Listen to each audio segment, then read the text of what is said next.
And we're live. Okay. Ready to rock? Here we go. I want to let you feast your eyes on this just uplifting painting that was made. Drawing, painting, whatever. I don't want to comment on it. Let me give you a good, 15 seconds just to absorb it, take it in. You don't want us to comment on it? I'm not going to comment on it. That guy's beating a hand. There she is. Cannibalism. It's actually really gross. So let's start Is that a head? left and go right. So here's two conquistadores, and they're dropping an anchor on some poor fella. Here's body parts apparently for sale, and this butcher's cutting them up, and Like food? yeah, like food. And they're grilling a baby, and they're carving this dude up pretty bad. This guy's eating a finger. Okay, and they're beating the snot out of this group here. Well, what is this? What is going on? It's a massive murderous. It's like they're drunk with lust for blood and stuff. And these are the Spanish conquistadores who mutilated and murdered every single Indian. No. Okay. This was called the Black Legend. The Black Legend was this belief that the Spanish wiped out all the natives. No. Most of the natives were wiped out by disease. That's not intentional. Now, were some killed? Absolutely. That is absolutely true. But this is a bit of a stretch that they did this. They didn't. And we know that because the Spanish intermarried with the natives and created breeds of people. I'm not trying to be gross here, but created breeds that were neither purely European nor purely native. They created a new group of people. And we need to categorize these people. And that's what the Spanish did. They created categories of people. And the top were the purely European. They were the most exclusive club. They got everything. And then below them were the mixed race. And then below them are your purely native. There was a hierarchy. Does anyone know what that's called in India? Where depending on your birth, you have certain privileges based on from whom you were born. What is that called in India?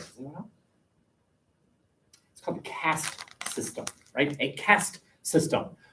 Privileges granted to you based on your birth. And the Spanish did that. Unlike the English, we will later on in this class learn about how the English decided to interact with the natives. And to sum it up, they didn't. There was no interaction with the natives. As the English moved, the Indians were pushed away. Move away. Shoo was the English relationship. Spanish intermixed, intermarried. The French were probably the most willing to interact with their Native American neighbors. The English were the least. Okay, and we know that not all the Europeans were bloodthirsty because some of the Europeans wrote about how awful some of the Europeans were to the natives. Specifically, we have a priest. His name was Bartolomé de las Casas. He traveled with Columbus. He was on the boat. And he wrote about how cruel some of the Europeans were and how this encomienda system, remember that? What was that? Was he encomienda system? Very good. Natives being used as slaves. How it was wrong. Well, I mean, when you have a European saying this is wrong, then what you're revealing is that there was not a consensus on the part of the Europeans towards treating natives as second-class citizens. Some of them said, wait a minute, these are children of God too. And they deserve to be treated as such. So this is, don't forget the head. This guy's just holding a head. I was wondering what that was. It's a head. I thought it was the guy who out of that tent. No, it's a head. That's a head. He's gonna go bowling later. So, Knock down some arms. no, bowling ball. Yeah. Okay, any questions there? Let's rock. So now let's focus on England. I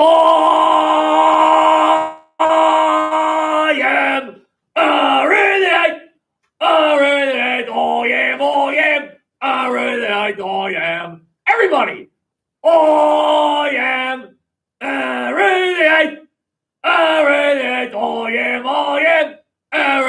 I am. Again, I am a redneck. Come on, a redneck, I am. I am. To the window. I am a redhead. Come on.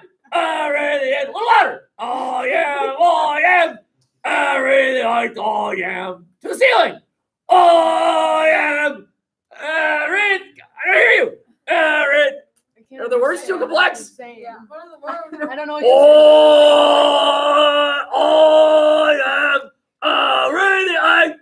What? Already I am. Already I am. King Henry, I am everything. Every. Henry. Everything. Henry the Great. Eight. Henry Eight. the Eighth. Eight. I'm Henry the Eighth. Was it that bad? Yeah. This is the guy. This is the guy who fired the Pope. He fired the Pope. I'm going to go down to Miss Donnelly's office later today and say, that's it. He got to the end of the day, Shannon. That's it. And I'm going to see how that goes. Probably not good for me, right? This guy fired the Pope. That doesn't make sense. Do you understand? How can a king fire the Pope? But he did. This is the guy who broke England from the Catholic Church. Remember when I had said before that the Pope had 3 bulldogs, and one of them was named Spain, Portugal, and France. England wasn't, thanks to him. This is the guy who chewed off his collar. England was a Catholic nation until this guy said, why? Why are we loyal to some Italian? I want you to be loyal to me. And the way he did it was he kept getting married to women who kept failing to produce him boys. And it's her fault. It's her fault. So he had his first wife executed and his second wife executed and his third wife executed and his fourth wife executed because they kept producing girls. Now, today we know, Henry, it was you. Oh, Mr. X and Y chromosome. Hey, guys, it's you. You're the one who determines the gender of baby you. But they didn't know that back then. They thought it was the will of God. And so the Pope actually had the guts one day to tell Henry, Henry, it's you. You're the reason why you keep producing girls. And Henry said, you're fired. You don't talk to me like that.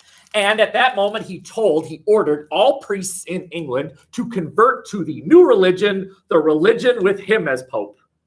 He declared himself the Pope of his new religion, which they called the Church of England. And he was the monarch of that new religion. Very similar religious beliefs. It wasn't a break from the religious tenets, right? They still believe in Jesus and all that stuff. What was different was, who's the top dog now? He's the top dog now. What do you tell the folks? The one Pope. Priest. You become priests in my new religion, or leave or die. Okay, so he is now the leader of his own religion. But again, it's not about religion necessarily. It's about power. If he declares himself the new Pope of his own religion, he is now answerable to no one. He's answerable to him. No longer does he have to do the Pope's bidding. And now he can now fight the Spanish because we're no longer co-Catholics. You're Catholic. I'm England religion, Church of England. Right? And that's what started a religious-based war in Europe. The Catholic nations attacked England, the not Catholic religion. Okay? This happened in the 1530s with Henry VIII. And we can spend time talking about all the wars that took place, blah, blah, blah, blah, but I'm not going to bore you with that. But generally speaking, what happened was that Team Yellow, that's Catholicville. Team Yellow is Catholicville. There's Spain, there's Portugal, there's France. You might wonder, well, what are all the dots? The dots were another small little sects called the Huguenots. But look, England breaks free from the Catholic Church and becomes the Church of England, also known as the Anglicans. It's the Church of England. It's the same thing. Well, that starts something. Other people say, well, if they can break free, why can't we? We can break free too. And so we have the Lutherans, thanks to Martin Luther. Martin Luther also had problems, not with necessarily the religious tenets, although Luther did say, some of the things the Catholic Church teaches, I just don't buy. Like, for example, he had a problem with this idea that you could buy years off burning in hell with gold, because that's what the Catholic Church taught. Hey, you're going to suffer for hundreds of years in hell, but if you pay the church enough money, you'll be forgiven. And so Luther said, well, so that means that hell's full of poor people. I don't know. The God I believe in wouldn't do that. So he broke free. And again, we can talk about the other reasons why, but we're not going to. The point here is you now are looking at the weakening of the Catholic Church as a military organization. I mean, before this, the Pope is the one who starts wars. Go get the Holy Land crusades, right? And now we have the emergence of nations being the thing that fight wars. We're now going to have Anglican England taking on Catholic Spain. Not over what Jesus meant. That's over power. Power. Because whoever wins that war suddenly has a green light to control the Americas. Right? If you win over here, you're going to be the top dog over there. And that's why we're looking at this through American history. Over there are reasons why a young English buck would want to cross the Atlantic and explore. Why? Why would you do that? Well, reason number one is you have nothing else to do. It was called primogeniture, firstborn. If you are not the firstborn son, you're not becoming the new blacksmith after I retire. What are you going to do? Well, the Americas beckons. Go to the Americas, explore. Make something of your life. Another reason why people wanted to cross the ocean blue was religious freedom. What if you were a Catholic and you lived in England, and when they said convert, you said, no, I'm not going to convert? Well, time to leave. You can go. Where are you going to go? The colonies. You could go to the colonies. There was a Catholic colony. It's called Maryland. Maryland tolerated Catholics, no Jews, but Catholics, fine. Another one, adventure, right? The sense of adventure. Any of you have the military in your future? You thinking about the military? Do you understand when I say that they sort of glorify the military as sort of this grand adventure? You can see exotic places and they kind of sell it. Well, they did back then too. Go to the Americas. It's an exotic place. Strange people. Exciting. And then the other one is to make a buck. So I need to explain these things called joint stock companies a bit. Imagine they go to the moon. Let's pretend man reaches the moon. It never happened. That's a joke. They did go to the moon. So let's just say they go back to the moon and they discover, the United States government discovers through NASA, they discover that a drug can be made on the moon because of the lower gravity, that they can make this drug interactions of certain chemicals, that they can make it on the moon, but they can't make it on Earth. So NASA sells the right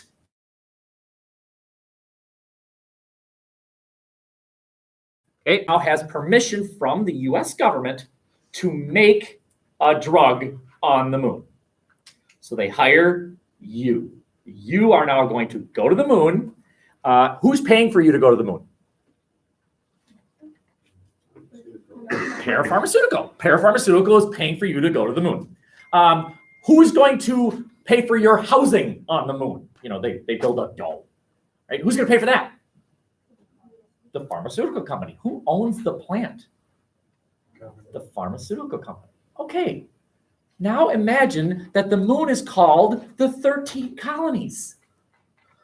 Right? That's the moon. Mm-hmm. There's a company in England. Only they're not creating some pharmaceutical company. They're growing this thing called cotton. And who owns the land in the Americas where the cotton's going to be grown? Who owns that? Spain. Oh boy. Some English company. Exactly. The English company owns the land in the colonies and is paying for you to get on a boat and cross the Atlantic. You are going to work on that farm raising cotton, growing cotton for the company that's in England. That company is called a joint stock company. There were colonies that were owned by English companies. They sent people to the colonies as workers to grow things, cotton, tobacco, and you grow it for the company in England. Those companies were called joint stock companies. That's another reason why people crossed the ocean. They were employed by parapharmaceutical or whatever. What? Okay. The Virginia company. You got it. Any questions here? Something smells really good. I might be hungry. Does guacamole smell good? Do that again. Questions? One side left. He had a daughter, remember? He kept having daughters. Mm-hmm. Well, when you fail to produce a son, I guess she becomes the new monarch when Henry, goes to his reward, right? Her name was Elizabeth I. And she was a bad mofo. She was bad in a good way. In a good way? You bring us a whole octave. In a good way? You change the battery in the fire detector. Yeah, in 6 months, you'll change it again. I'm a cotton-headed nitty-bugger. Okay. So Queen Elizabeth becomes Queen of England. And now England is no longer a Catholic nation. Their primary enemy is Spain. It's England and Spain. You and me, Atlantic City, let's roll. And imagine this strategy. It's kind of brilliant. Spain took the gold from the natives. What England did was took the gold from the Spanish. So the Spanish would cross the ocean, steal the gold from the natives, put it on a boat, cross the ocean, and English pirates would steal the gold. And the Spanish got mad. Hey, you stole our gold that we stole. And the best one of all was this fella, Sir Francis Drake. Check out that thing around his head. I don't even know what that is, but I want one. I'm going to come to school homecoming with one of those suckers on. Would that be sweet? What is it? What is that thing? Collar. The next little blue square represents one of the earliest English attempts to settle a colony in the Americas. It's called Roanoke. It didn't work. Does anyone know this little story? Do you? Yeah. You not? They just like disappeared. Very good, right? They dropped a bunch of people off, realized that they did not have sufficient supplies, said, okay, you stay here, we'll be right back. Crossed the Atlantic, got more stuff, including the women, came back over, and everyone's gone. They all disappeared, and there was a word carved in a tree, and they really still don't even know what happened. Probably what happened was they were encompassed by a native group, either killed or just kind of married in. But anyway, there's one of your earliest attempts. Well, after pirate steals Spanish gold that they lawfully stole from the Indians, and it's different. Yeah, different. The Spanish said, that's it, I'm sick of you, and created the largest fleet in world history.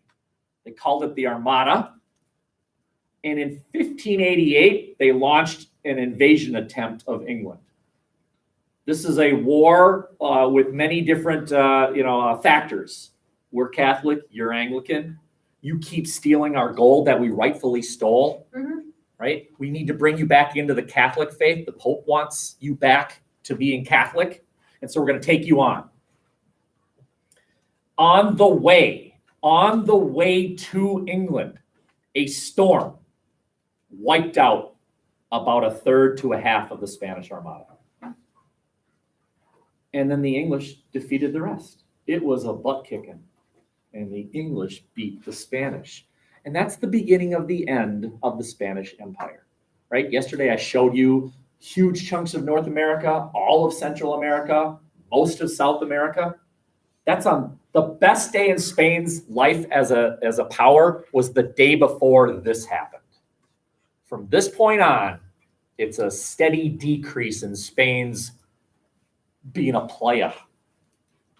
And England starts, this is where England passes Spain as a global power.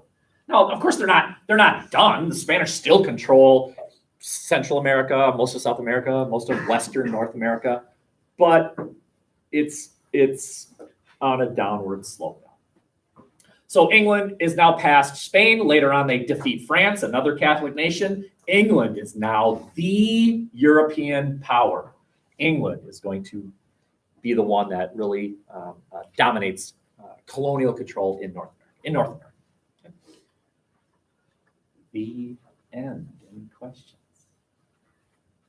Take a 2-minute break. We'll tackle a document or two, and then one other goal, and then we call it a day.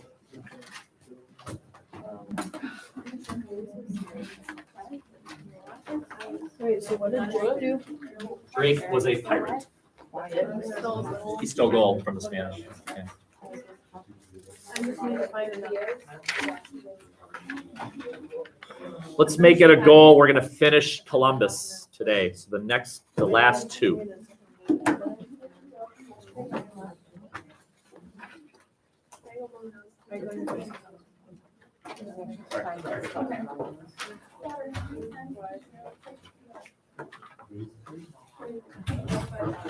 Well, you can keep taking it. The first one counts.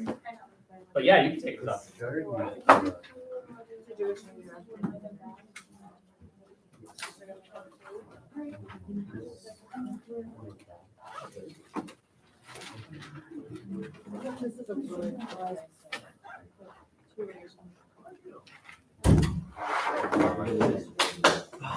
Oh, they'll change it. No, that's what I'm saying. Negotiation's over. Price will never change.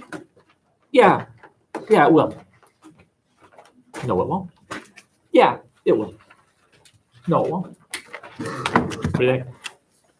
You're wondering what I'm doing right now. Awesome. I do it all the time. That's very sweet. It's the nicest thing that anyone said to me today. I am handing out to you something that I really think you'll find very, very useful. It's all about Columbus and what an awful person he was, according to, well, no, not Zinn. Something called The People versus Columbus. Okay.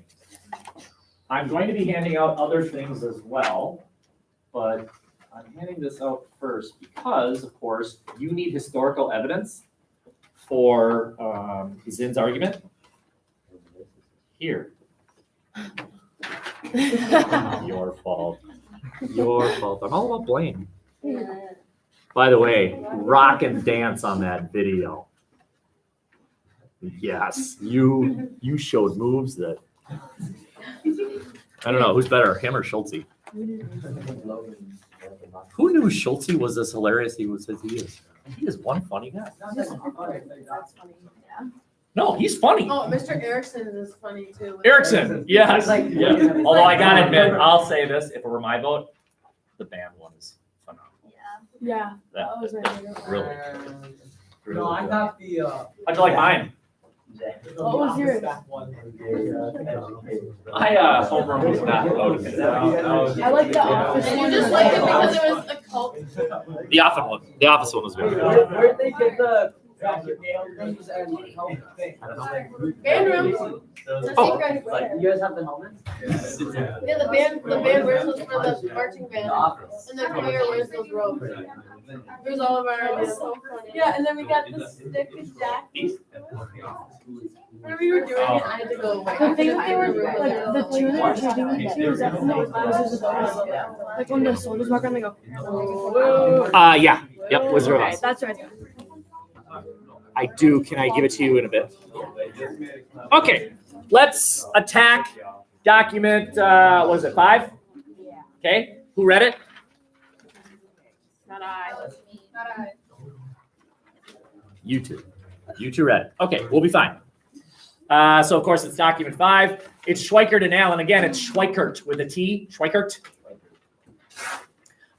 Based solely on the fact that it's Schweikert and Allen, what do you think their point of view is going to be about Columbus? Thumbs up. Allow me to read it. Yes, please. Leaving port in August 1492. Remember now, it's a hooray for Chris.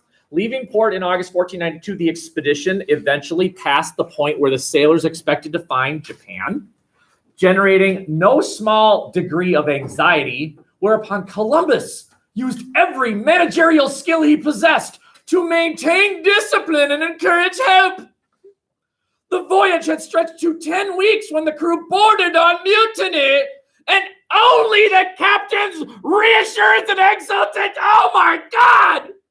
Need I read more? Oh, you want me to read more?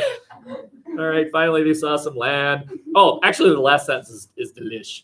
A lookout spotted, and on October 12th, 1492, the courageous band waded ashore in the Bahamas, where his men begged his pardon for doubting him.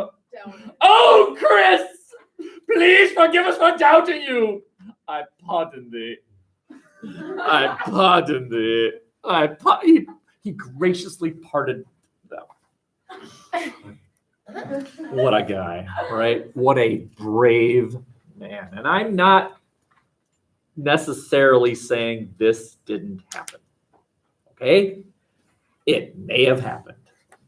Maybe. I mean, the guy did take 3 boats and cross the ocean. And he's the captain. We can't dismiss that, right? The second one is more of the same, right? Amerigo Vespucci. Anyone ever heard of Amerigo Vespucci? Hey, you ever heard of Amerigo Vespucci? You ever wonder why we're not called Colombians? America. You're called Americans. Meet the guy you're named after. You're named after this guy, Amerigo Vespucci. Have you ever wondered why? Well, of course you haven't. You've never even heard of this guy. You've never even heard of the guy that our nation is named after. We're named after him. And the reason is, well, it's kind of complex, but one of the highest paid people in the world at that time were map makers. I used to have a really cool map over there. I don't know what happened to the thing. Of the world as it looked in the 1600s.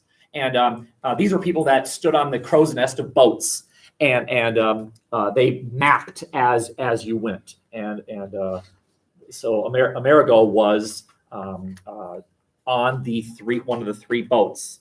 I'm not sure about that, or he may have been on one of the other voyages. But anyway, he went with Columbus. And what they did was they sent these maps to this Europe, who drew the map. And then he titled it America. You and I are a mistake. That sounded weird. Sorry. Of course, you're all precious. All right. But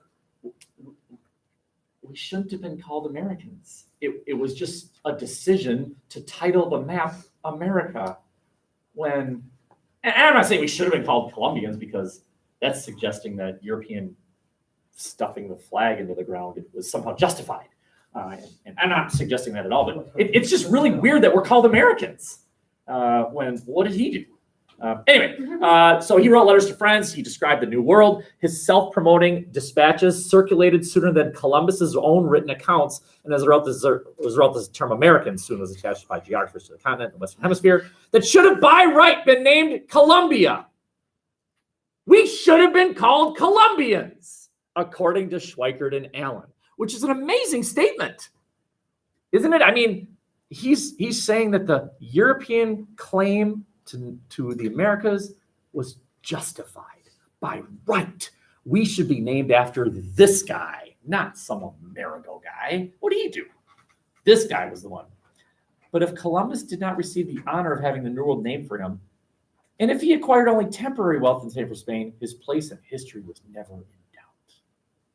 Patriotic music. Columbus. Okay. So once again, you need evidence that this guy was brave, noble. We should be named after this guy. Maybe have a day in his honor or something. Maybe like, Columbus Day or something. All right. Any questions? What are we expected to have for like for whatever? You need. What do we need as of now?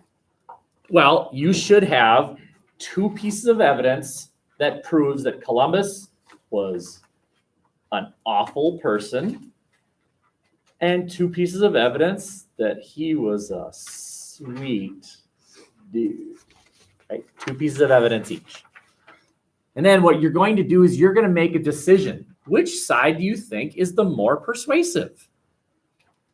Whichever side you think is the more persuasive. So I'm about to make your lives actually easier. Do you already know? Do you already know which side you think is the more persuasive? Yeah. I'm not telling you should think one way or the other. There's ample evidence for both. But let's just say you think Columbus, the flaws of Europeans at that time, it's not fair to simply say, well, Columbus is guilty of it. Every European thought they were better than the natives. To select Columbus and say, how awful, you thought you were better than them. They all did.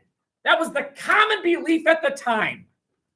In fact, I would argue that this belief that all races that's a human invention to separate my race from your race is fairly recent. I mean, after all, I think there was this guy named Adolf who kind of believed that too. He sort of thought that his group was better than other groups. And if you think about it, he wasn't even one of that group. I mean, last time Adolf looked in the mirror, did he see blonde hairs and blue eyes? Like, yeah. You still got it, Adolf.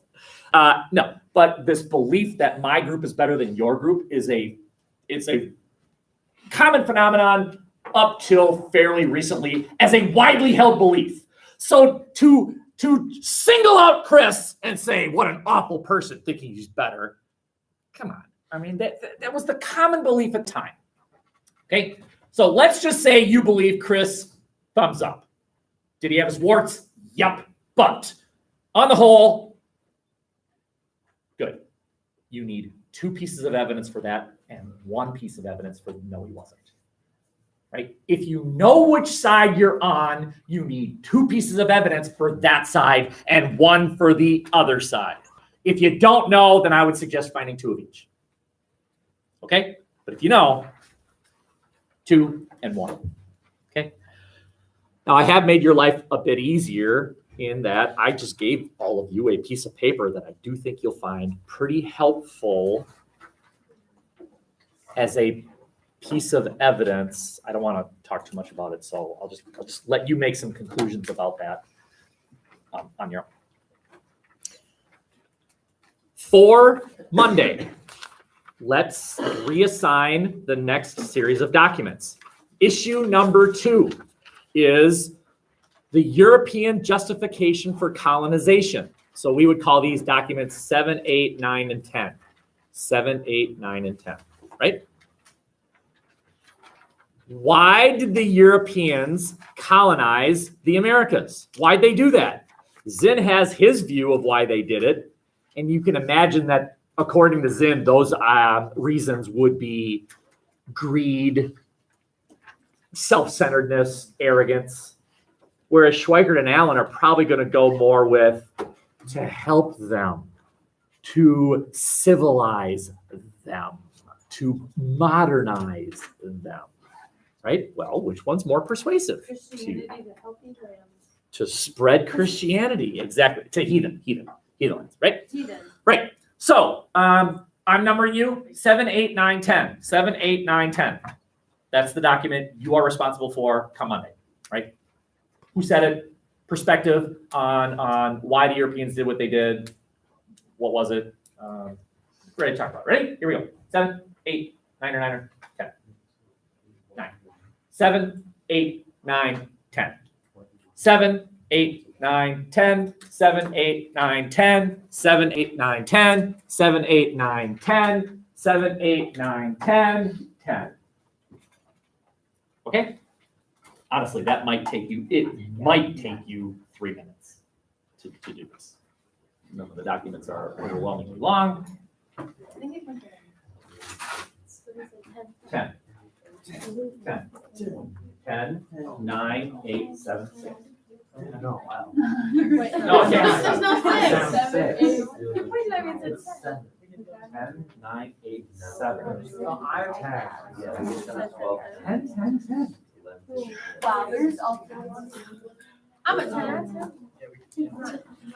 Okay. Wait, what are we deciding between? Like, what's the topic, please? Like, whether or not what? It's titled, Why Did the Europeans Settle and Colonize the Americas? Why'd they do that? Was it selfish? I'm giving you a clue. Zinn's going to suggest a selfish motive. Schweikert and Allen are going to suggest a selfless motive.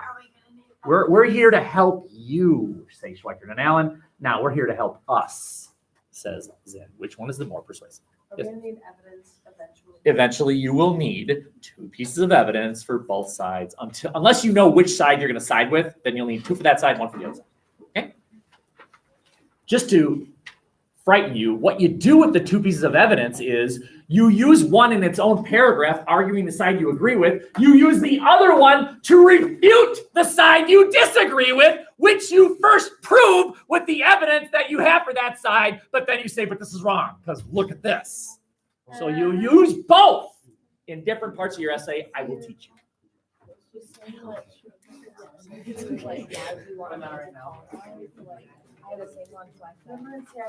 But we're not done.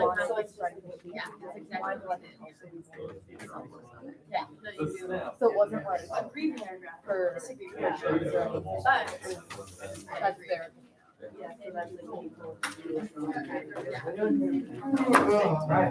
Yeah. There's an intro. I agree. I disagree. Agree. You're welcome. I don't know where mine is.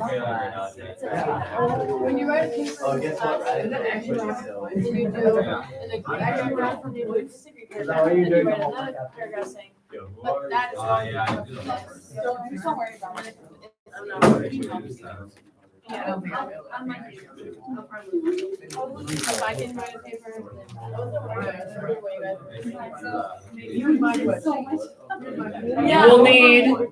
You will need 1, 2, 3, 4, 5, 6 different ways of identifying different parts of a paragraph that I have not handed out yet. Now that might mean 6 different color highlighters, and that's fine. Or you might grab 3 highlighters and then use your pen or pencil to just underline parts of it or square it or whatever. So anyway, the highlighters are here. If you want to grab some, that'd be great. Yeah.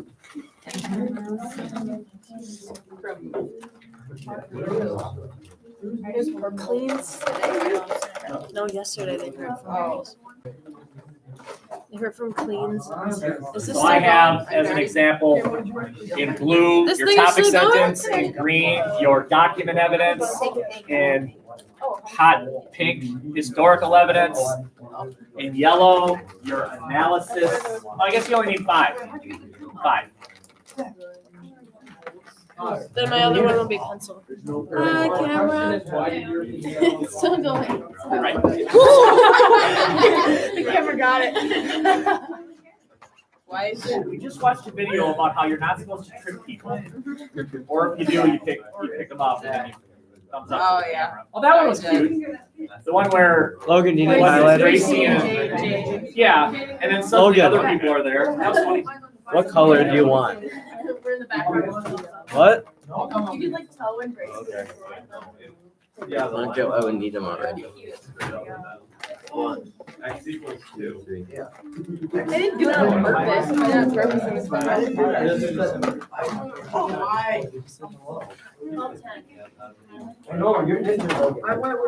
Hey, I have one more handout for you. We are continuing our look at 2 Italian restaurants.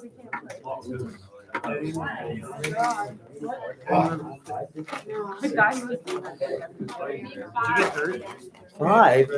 How do you get her playing soccer? However, Yeah. Oh,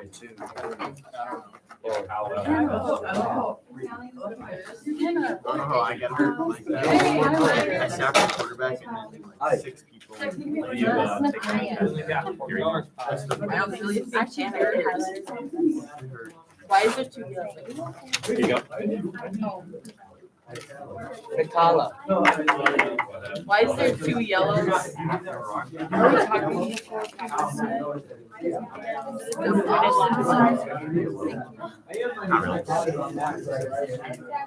I can't see. Okay. I don't want to. I want to see how you do. Oh, no. These are pairings to do. They're so comfy. All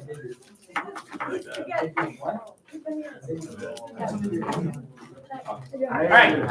So, don't worry about being wrong here. I want you to take a shot at highlighting according to this breakdown.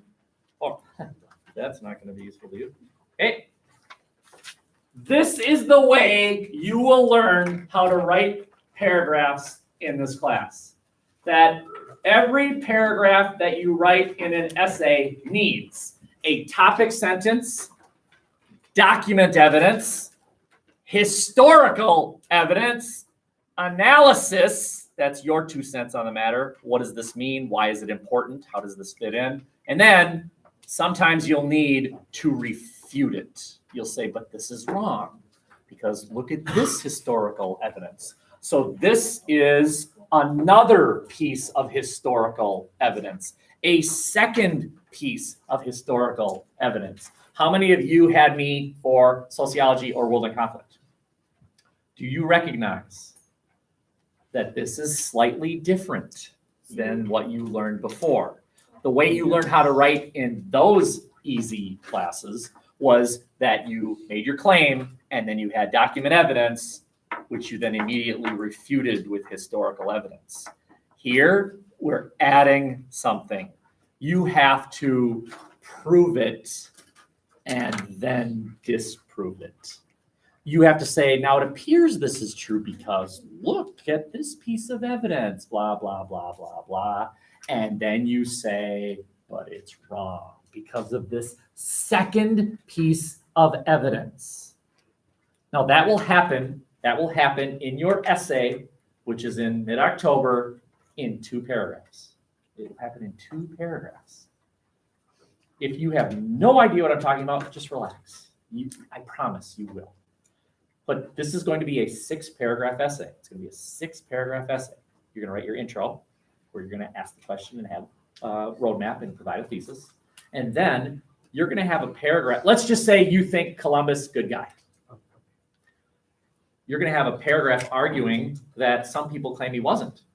And in that paragraph, you're going to provide document evidence from Zinn, and then historical evidence to prove Zinn's point of view, which you will then refute with another piece of evidence that you found already. And then you will provide analysis saying, see, this is the more persuasive. And then you will have another paragraph from Zinn's point of view. And it could be that it's going to be about Zinn's point of view about why Europeans colonized the New World. And you're going to point out that Zinn mistakenly believed that the reason the Europeans colonized the New World was for selfish reasons. And then you will refer to something Zinn said, and then you will prove what Zinn said, and then you will reject it. And then in the next paragraph, you will have Schweikart and Allen's view of Columbus, which you will prove with document evidence and historical evidence. But you won't refute it, you agree with it. And then you will have Schweikart and Allen's view of why the Europeans colonized the New World, which you will prove with document evidence and historical evidence, and you will not refute it, you agree with it. The one other thing that's up here is something called synthesis.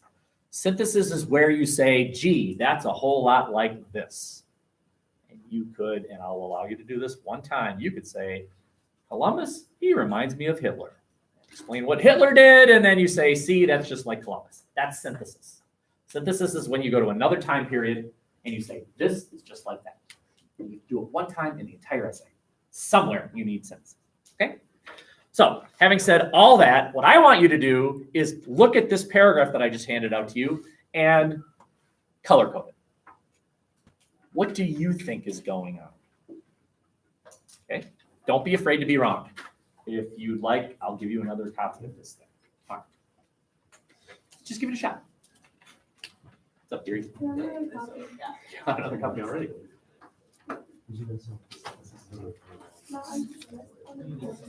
Oh, weird. Oh, weird.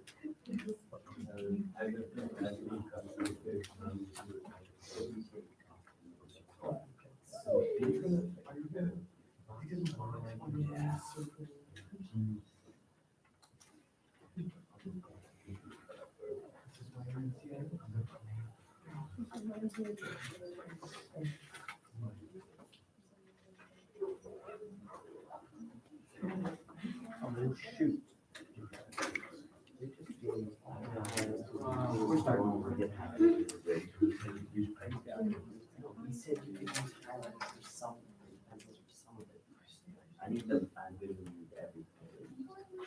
Just a general rule. It kind of should be in that order.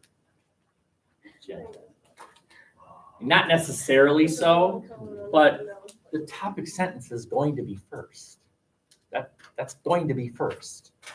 You need to have document evidence which you prove with historical evidence. So it's going to be green before it's light purple. And then the evidence that you use to refute it has to be after the evidence that you've pointed out some people believe proves the point you disagree with. So it's generally going to go in this order. Not necessarily.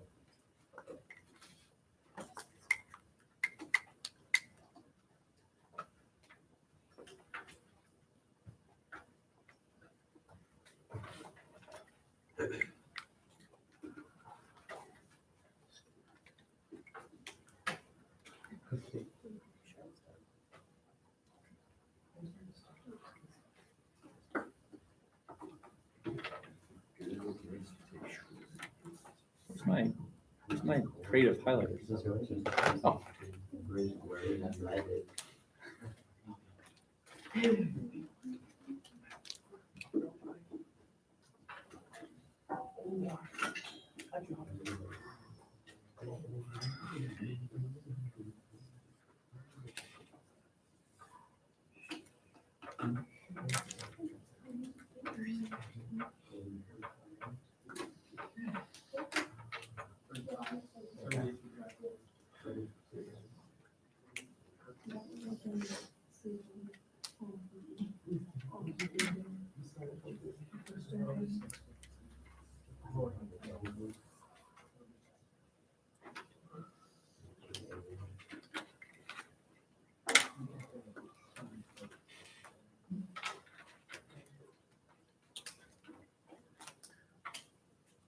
When you get really good at this writing thing is when you start to blend within one sentence evidence with analysis, and you just kind of flow together.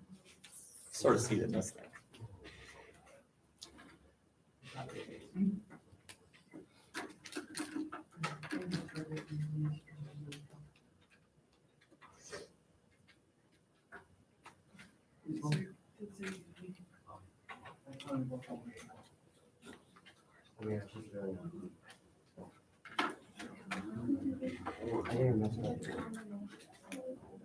Yeah. I hear you. Oh, yeah.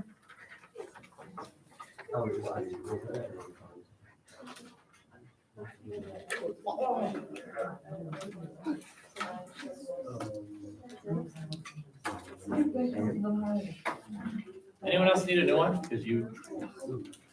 Maybe. No big deal. Good practice. Yes? I might as well just take 1 second and make it easier.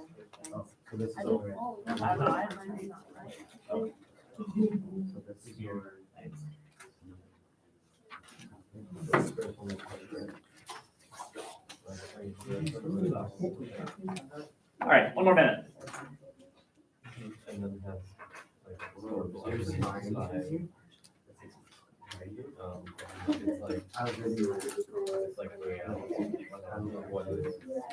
Very good.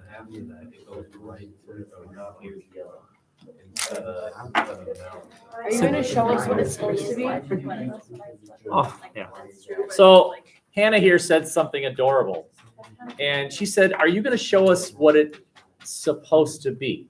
And I'm glad she said that because it allows me to make a commentary about something that's unique about this class. And that is this. This is not math or science. I mean, math has an answer. There is an answer. This class has shades of gray. I mean, after all, within one class period, I taught you that Columbus was awful and that he was a great guy. Imagine that approach in math, right? 2 + 2 is 4, but it's 10. Makes sense in here, doesn't make sense in there. By the way, I will prove to you in this class later on this year that 2 + 2 is 10. Oh yeah, I bet you can't wait for that one. All right. Huh? Yeah, it's fine. We're done? Yeah. Oh, no. Oh, Monday. Bye, all. We'll do this Monday, I guess.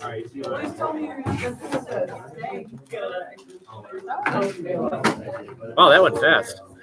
Anna, where are you gonna go?